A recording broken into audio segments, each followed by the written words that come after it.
She was standing in his kitchen at midnight, and he was looking at her like a man who had already made up his mind but hadn't found the words yet. Han Jae-won, a man whose name made grown men lower their voices, was standing 3 feet away from her, sleeves rolled up, and Victoria Williams was not moving. Not because she was afraid, because she already knew. She had known for weeks, and so had he. The only thing left was who was going to say it first. He opened his mouth, and that is exactly when her phone lit up on the counter. He glanced at it before she could move. Just 1 second. One screen. One photograph, a little boy with a gap-toothed smile and her exact same eyes, arms wrapped around her neck like she was the whole world. Everything they had been building, every late evening, every quiet conversation, every moment she had caught him watching her when he thought she wasn't looking, all of it sat suspended in the silence between them, waiting. Because what Han Jae-won did next was going to decide everything. And Victoria Williams, who had crossed an ocean to start over, who had kept this secret close to her chest for months, was finally out of time. She had no idea what came next. Welcome to Afro-Korean Love Stories. Today's episode is all about accidental love. If you're just joining us for the first time, hit that like button, subscribe, turn on your notification bell so you don't miss out on new story drops, sit back, and allow me draw you into my world of tales. Also, let me know in the comments which city you're watching from. I want to see how far these amazing stories have traveled. Now, let's get back to it. Victoria Williams was not a woman who walked into rooms unnoticed. She was tall, dark-skinned, with a kind of beauty that didn't ask for attention but commanded it anyway. The kind of woman who could be completely focused on her work and still be the most magnetic person in the space. She had a way of moving, unhurried, deliberate, that made people watch without realizing they were watching. And she cooked the way she carried herself. Like every single thing she put on a plate meant something. She had grown up in Atlanta, raised between her grandmother's kitchen and her mother's ambition. Food was never just food in that house. It was language. It was love. It was the thing you offered when words weren't enough. She took that belief through culinary school in New York, sharpened it through years of working kitchens that didn't respect her until she made them, and carried it all the way to Seoul after her marriage ended, and she needed somewhere that didn't know her name yet. The divorce wasn't dramatic. That was almost the hardest part. There was no big betrayal, no explosion. Just 2 people who had grown into different directions and finally had the honesty to admit it. She and Marcus had been good together once. Then they were cordial. Then they were strangers sharing a lease. When it ended, she felt grief and relief in equal measure, and she didn't know what to do with either. So she packed a bag, arranged for her mother to look after Daniel, and bought a one-way ticket to Korea. Daniel was 6, gap-toothed, obsessed with dinosaurs and her jollof rice. He was the best thing that had ever happened to her and the one person whose feelings she guarded above everything else. Leaving him with her mother was the hardest decision she had ever made. She video called him every single night without exception. But she needed to build something stable before she brought him into it. Something solid. Something that wouldn't shake. She had been in Seoul 8 months when the yacht job came through. A private catering contract. One evening. High security, minimal details, the kind of brief that told you everything you needed to know about who you were cooking for without saying a single name. Victoria had been in Korea long enough to understand certain things about certain circles. She knew what a job like this meant. She took it anyway because the money was serious and her food didn't discriminate. She found out his name before she even stepped on the yacht. Han Jae-won. She asked around quietly, the way smart people do when they're about to cook for someone powerful. What came back was not subtle. He ran the Chongpa Syndicate. Old money with very dark edges. The kind of operation that existed in the space between legitimate business and everything else. His associates feared him. His rivals respected him. And the men who worked for him would, without question, do anything he asked. Victoria processed this information, packed her knives, and showed up on time. She wasn't naive. She wasn't reckless. She was a woman who understood that powerful men existed in the world and that cooking for one did not make her responsible for what he did outside her kitchen. She had one job. She was going to do it beautifully. What she did not plan for was him walking into her galley at the end of service, standing in the doorway like he had all the time in the world, and asking in quiet, accented English who taught her to cook like that. She told him. Her grandmother first, then culinary school, then 10 years of cooking only food she believed in. He listened the way men like him rarely listened completely. No phone, no distraction, just his eyes on her face and that unsettling stillness he carried everywhere. Then he made her an offer. Private chef for his family home in Seoul. His mother lived there full-time. He visited regularly. Accommodation provided. The number he quoted was not a negotiation opener. It was a statement. Victoria looked at him for a long moment. This man who ran an empire, who had just watched her work for 3 hours and decided, with the same quiet certainty he probably applied to everything, that he wanted her in his home. She asked for a day to think about it. She called her mother that night. Her mother said 3 words. Victoria, take it. She took it. And from the very first morning she walked into that mansion kitchen and tied her apron, she knew exactly who Han Jae-won was. She had no illusions. No romantic fog. She was cooking for a dangerous man in a beautiful house, and she was going to do her job and keep her boundaries clean and go back to her room at the end of each day with her chest unbothered. That was the plan. Mrs. Han destroyed the plan within the first week. Mrs. Han was not what Victoria expected. She had prepared herself for cold, for distance, for the kind of quiet disapproval that rich Korean mothers reserved for outsiders who entered their space. What she got instead was a small, elegant woman who walked into the kitchen on Victoria's first morning, sat herself down at the marble island, and watched with the open delight of someone who had been waiting a long time for something interesting to happen. She didn't speak much English. Victoria didn't speak much Korean. They figured it out anyway. Mrs. Han would point at ingredients and name them in Korean. Victoria would repeat them badly, and Mrs. Han would laugh, a real laugh, warm and unguarded, and correct her. Within 2 weeks, Victoria knew the Korean names for 37 ingredients, and Mrs. Han had developed a preference for her pepper soup that bordered on obsession. Again, Mrs. Han would say in Korean, pointing at the empty pot. Every Tuesday, without fail. Victoria made it every Tuesday, without fail. What she hadn't expected was how much she would enjoy the woman's company. Mrs. Han had a sharpness underneath all that warmth, a quiet way of seeing people that Victoria recognized because her own grandmother had it too. The ability to watch someone and understand them without asking a single question. Victoria felt it from the first week. The way Mrs. Han's eyes moved between her work and her face. Taking inventory. Filing things away. It didn't make Victoria uncomfortable. It made her careful. She was always careful. Han Jae-won visited the mansion for the first time 3 weeks after she started. She heard him before she saw him. The front door, the low exchange with the housekeeper, footsteps that moved through the house with the same deliberate calm as the man himself. She was in the middle of reducing a sauce. She kept her eyes on the pan. He appeared in the kitchen doorway. Suit jacket over one arm. He looked at his mother first, then at Victoria. A brief assessment. Professional. She matched it.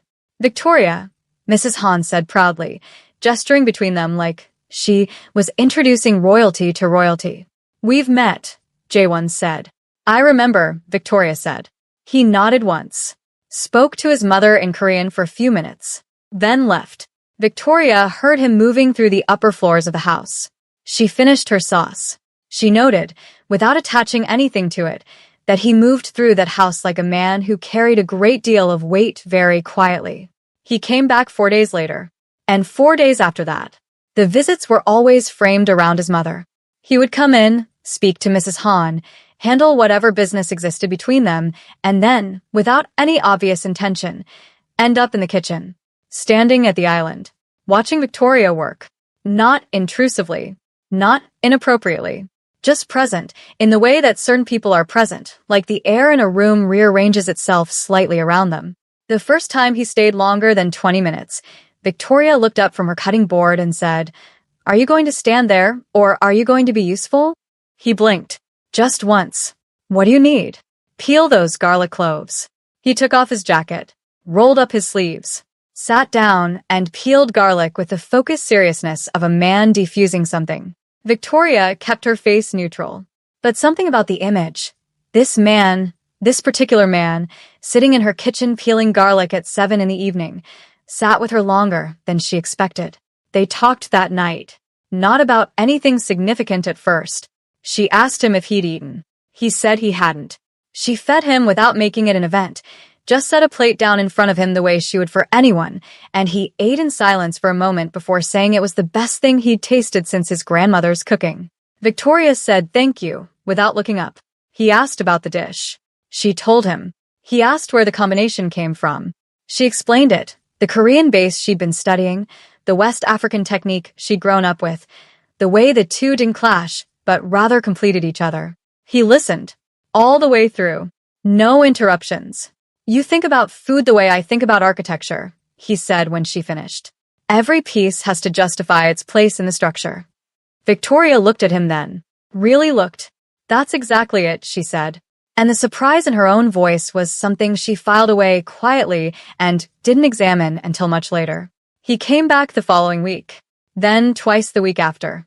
Then his visits stopped being events and became simply part of the rhythm of the house.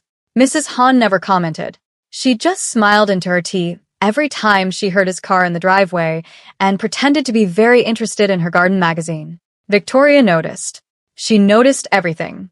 She noticed the way he always sat on the same stool, the way he never touched anything in her kitchen without asking first, the way he listened when she talked about food or Atlanta or her grandmother, with a quality of attention that felt almost rare in a man, like she was saying something worth remembering. She noticed the way he talked about his own past in fragments, small pieces, offered carefully, like he wasn't used to offering them at all. His father, who had been a hard man, the responsibility that had landed on him young, the version of his life that existed in boardrooms, and the version that existed everywhere else. He never said too much, but what he said was real. She could feel the difference. And she noticed, on a quiet Wednesday evening when they had been talking so long the food had gone cold and neither of them had moved to leave, that she had stopped thinking of him as Han Jae-won, head of the Changpa Syndicate, and had started thinking of him simply as Jae-won. That was the moment she should have been more careful. She knew it then. She felt the shift and she recognized it for what it was, and she told herself, clearly and firmly, to keep her feet on the ground. She had a son in Atlanta. She had a life she was building. She had no business letting warmth grow in places she couldn't afford to water. She kept cooking his mother's Tuesday pepper soup. She kept letting him sit on that stool. And every night, without fail, she called Daniel. She would look at his little face on that screen, gap-toothed, sleepy-eyed, telling her about his day in the breathless way 6-year-olds report everything like it is breaking news, and she would feel the two parts of her life sitting on opposite sides of a door she hadn't opened yet. She wasn't ready to open it. Not yet. It was Mrs. Han who first said it out loud. Not to Victoria. Not to her son. To her housekeeper Song. On a Tuesday morning in the garden, in the casual tone of someone stating something so obvious it barely needed saying. She's the one, Mrs. Han said, clipping a rose stem. He just doesn't know it yet. Song glanced through the glass doors at Victoria moving through the kitchen. Does she know it? Mrs. Han smiled. She knows. She's just afraid. That was the thing about Mrs. Han. She never interfered directly. She didn't engineer situations or manufacture moments. She simply created the right conditions and then stepped back and let things breathe. She started requesting dinners on the evenings she knew her son would visit. She began leaving the kitchen deliberately, to take a call, to rest, to attend to something in another part of the house, at exactly the moments when conversation between Jae-won and Victoria had just found its depth. She was subtle enough that neither of them could have pointed to what she was doing, but she was consistent enough that it worked. Jae-won started arriving earlier. He stopped pretending it was about his mother. Not out loud. He never said it out loud, but he stopped manufacturing reasons. He would simply walk in, exchange a greeting with whoever was nearby, and end up in the kitchen within 10 minutes. Every time. Without fail. And Victoria would hand him something to do. Peel this, stir that, hold this pan. And he would do it with the same focused seriousness he brought to everything, and they would talk, and the evening would disappear. One night, he asked her to teach him how to make mandu. She looked at him sideways. You grew up Korean and you can't make mandu? I grew up with people who made it for me. She set him up at the counter, showed him the fold, the way you press the edge between your fingers and sealed it in one clean motion. He watched her hands, tried it. His first attempt was a disaster. Lopsided, overfilled, completely unsealed. She picked it up and showed him where it went wrong. He tried again. Still bad. She laughed, the kind of laugh that came from somewhere unguarded, and he looked at her face while she was laughing, and something moved behind his eyes that he didn't immediately look away from. Again, she said, pushing more dough toward him. He made 12 mandu that night. 4 of them were acceptable. He ate all 12 himself.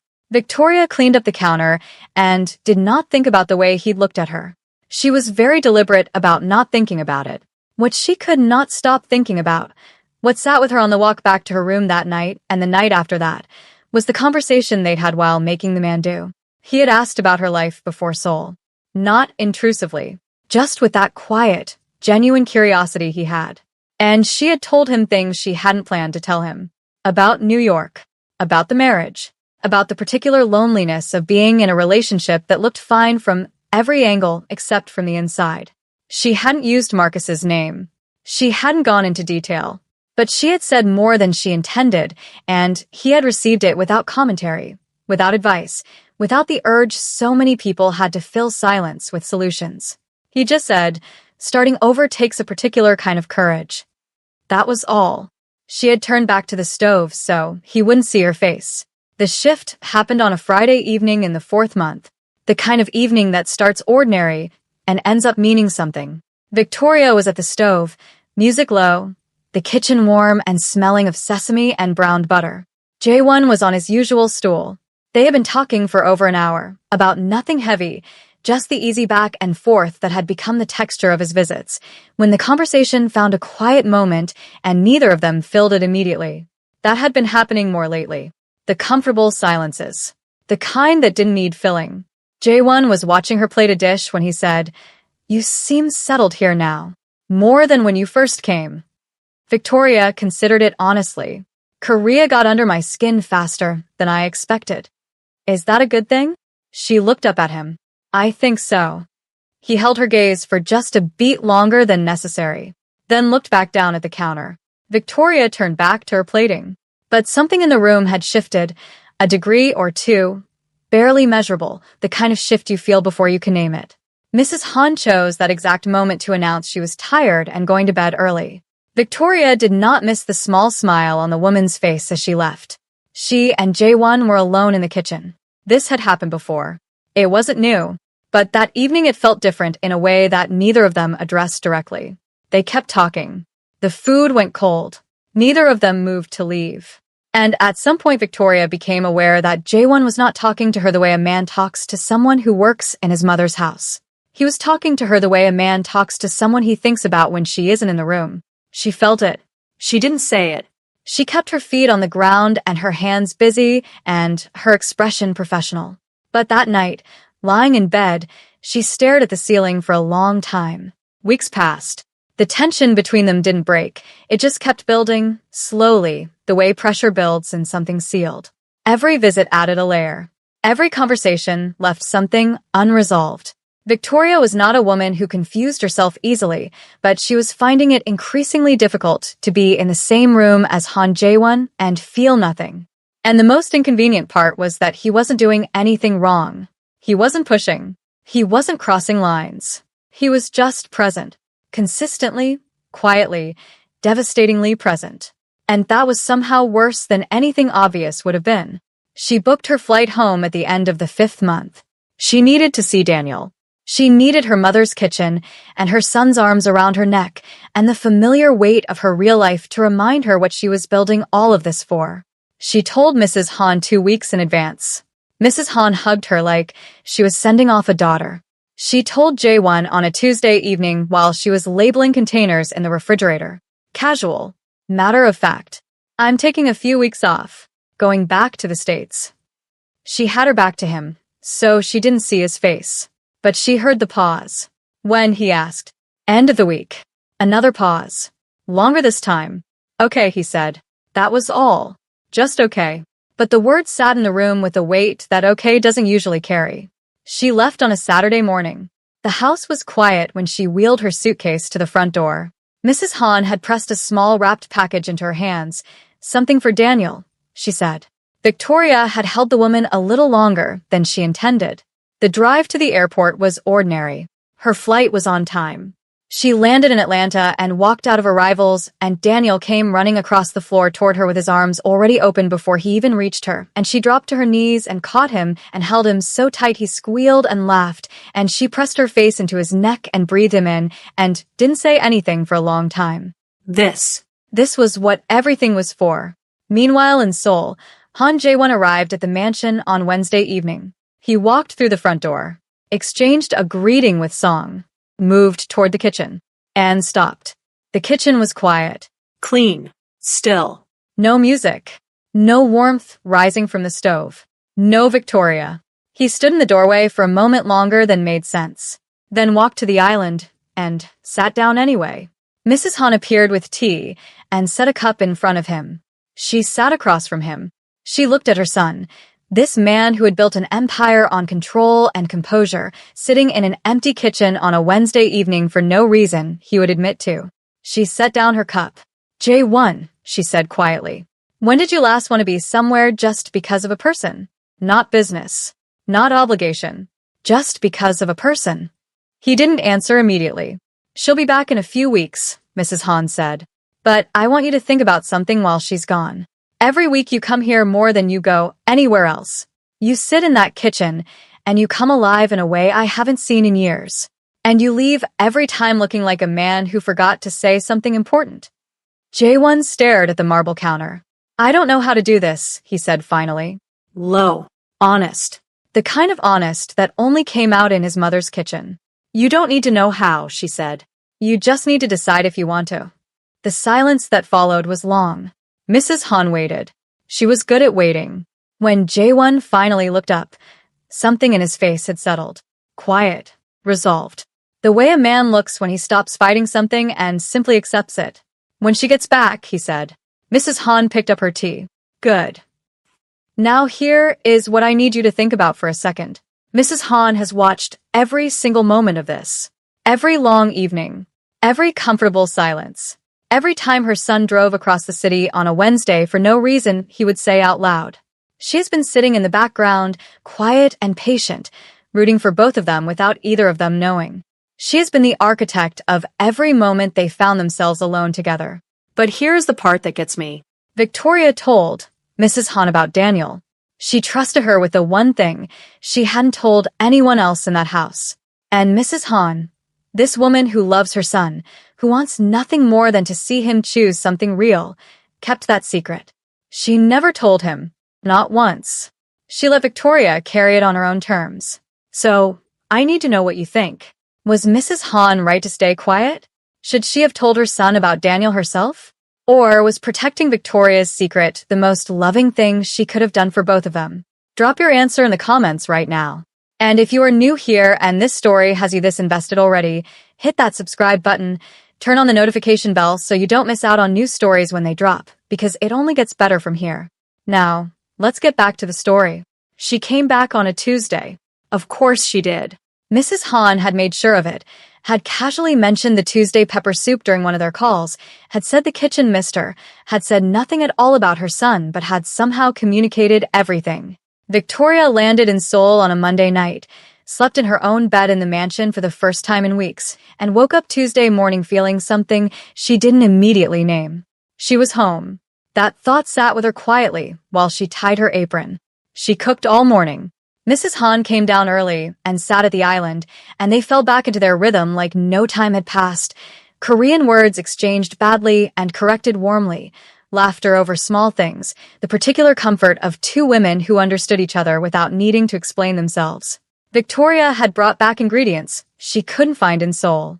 A specific pepper her grandmother swore by. A seasoning her mother had pressed into her hands at the airport. She cooked with all of it, and the kitchen smelled like 2 continents at once. She didn't ask about Jae-won. She didn't need to. He arrived at 4 in the afternoon, earlier than usual. She heard the front door and kept her eyes on the stove. She heard his footsteps move through the house, that familiar deliberate pace, and then stop at the kitchen doorway. She gave it 3 seconds before she turned around. He was standing exactly where he always stood, jacket over his arm, sleeves not yet rolled up, He looked at her with that focused, unhurried attention of his and said nothing for a moment. "You're back," he said. "I'm back," she said. He came in, sat on his stool, rolled up his sleeves. They fell back into it like breathing. She cooked, he talked. The evening moved around them at its own pace. He told her about a business situation that had been difficult while she was gone. Not the details, never the details, but the weight of it. She told him about Atlanta, about her mother's cooking, about the way the city felt different every time she returned, like it was slowly becoming somewhere she was from rather than somewhere she lived. He listened the way he always listened, completely. The kitchen was warm. The music was low. Everything felt settled and easy and exactly right. And then her phone buzzed on the counter. She was in the middle of folding something into the pan, and she didn't move to get it. It buzzed again. Then the screen lit up and stayed lit, a notification that kept the display alive for several seconds. Jaewon's eyes moved to it the way eyes move to light. Instinctive. Unbidden. And he went still. The screensaver. Victoria and a small boy, 6 years old, gap-toothed, her exact eyes, her exact smile, her lips pressed to his forehead, his arms around her neck, both of them caught in a moment so private and so full that it almost felt wrong to look at. Victoria turned from the stove. She saw his face before she saw the phone. She saw exactly what had happened. The pan was still in her hand. The kitchen was completely quiet. She set the pan down slowly, picked up the phone, looked at the screen for a moment, at her son's face, at her own face, at the two of them frozen in that uncomplicated love, and then set it face down on the counter. The silence between them was a different kind now. Not comfortable, not charged with the tension they'd been navigating for months. Something rawer than that. Something that required honesty. "His name is Daniel," she said. "He's 6. He's mine." Jaewon looked at her. His face was unreadable in the way it got when he was processing something he hadn't prepared for. "You have a son," he said. "I have a son," she responded. "He's been with my mother in Atlanta since I came to Seoul. I'm divorced. His father and we weren't bad people. We just stopped being right for each other. Daniel is everything that came out of that marriage worth keeping. He's the reason I'm building something stable here before I bring him over." She said it clearly.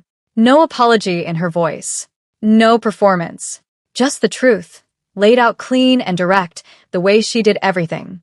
Jaewon was quiet for a long moment. His jaw was tight.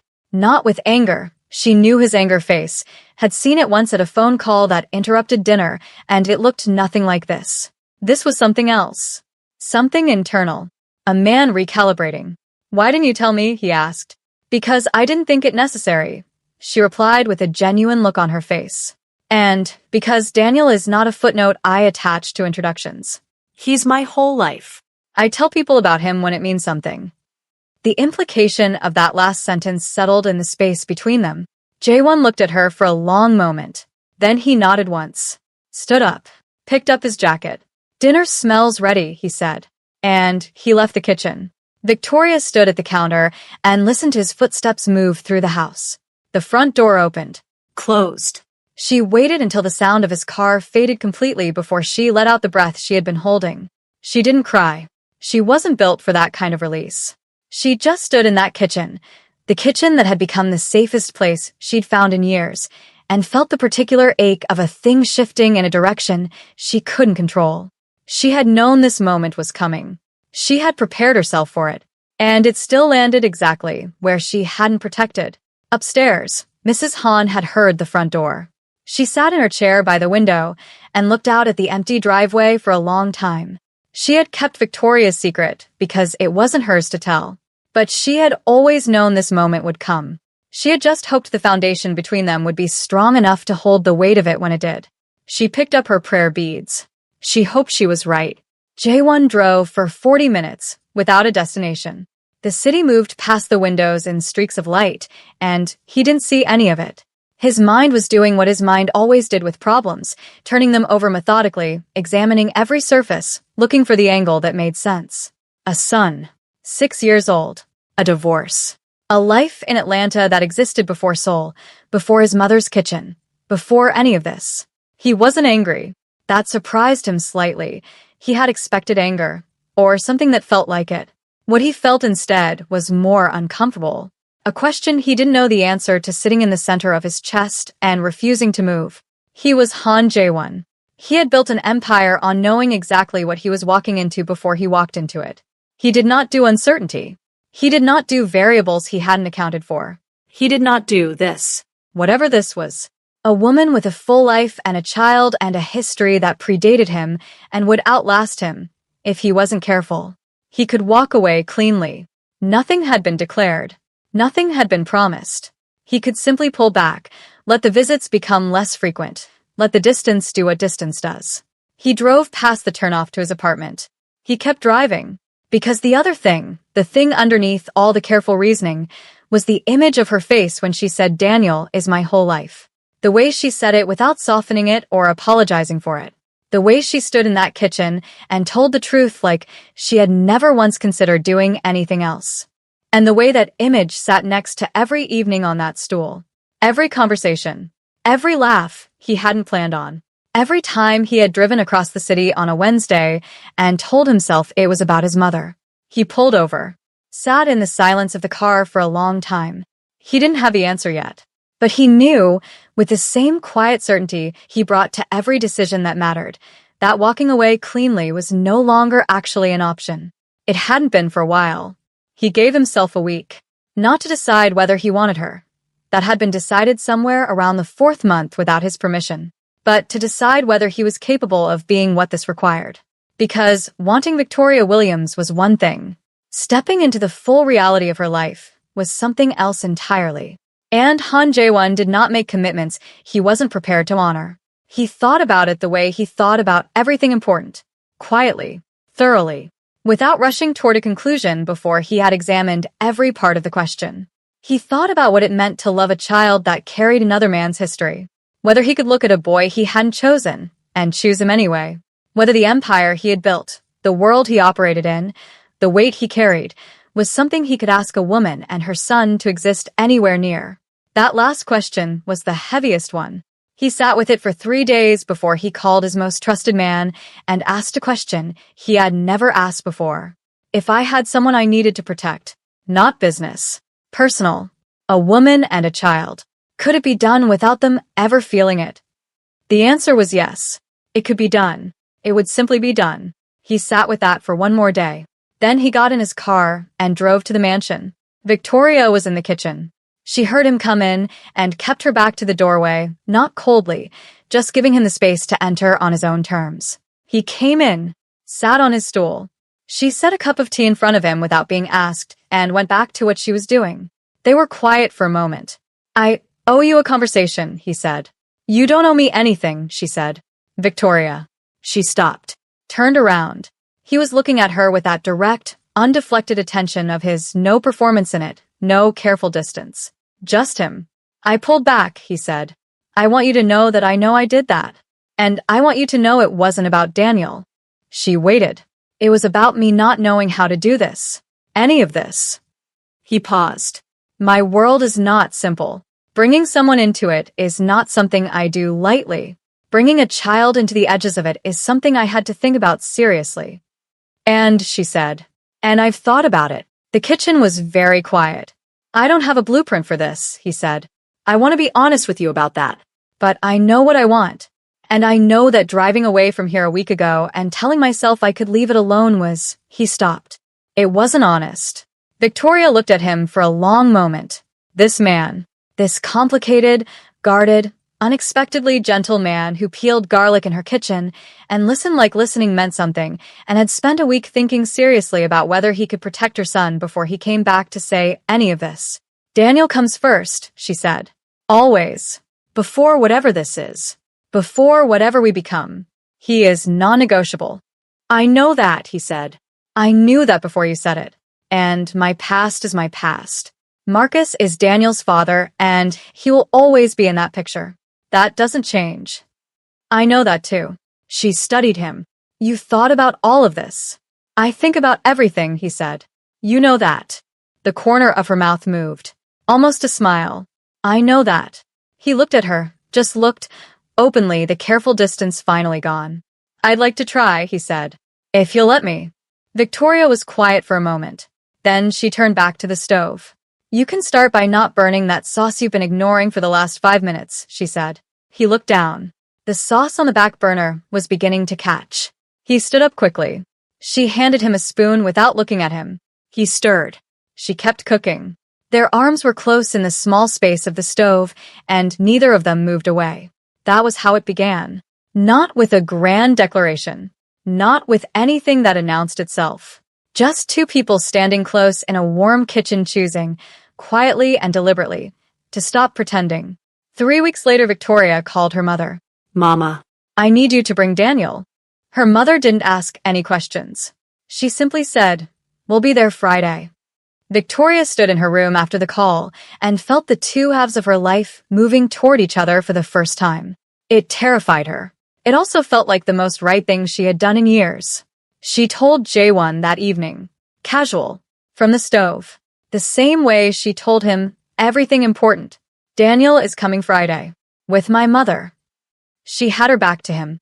So she didn't see his face. She heard the pause. Okay, he said. Just okay. But she had learned by now what his okays carried. She let it sit. Friday arrived the way important days arrive.